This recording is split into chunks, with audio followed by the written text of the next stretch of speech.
Hi, everybody. My name is Rayhan Asat. I'm a Uyghur attorney here in Washington, D.C. Behind me, you see a picture.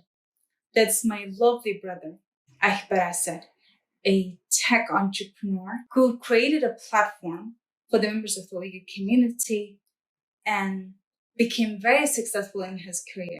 He was even nominated to participate in an international program organized by the State Department.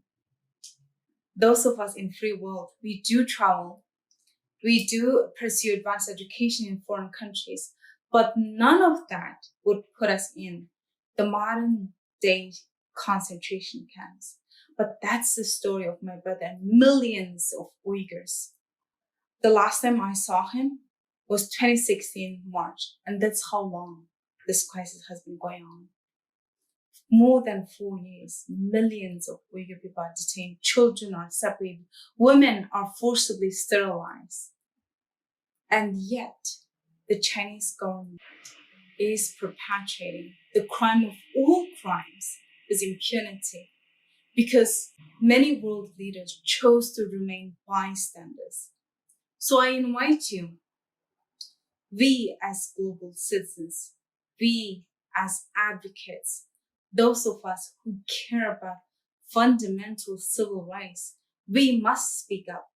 We should, in one voice, a loud voice, demand the Chinese government to cease its oppression, because this cannot go on anymore.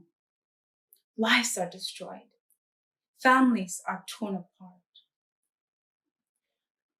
It's really difficult for me to stand here, talk about this issue, but I have to do that.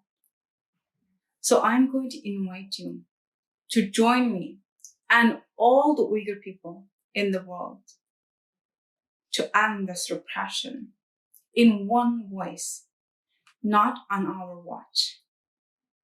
Thank you.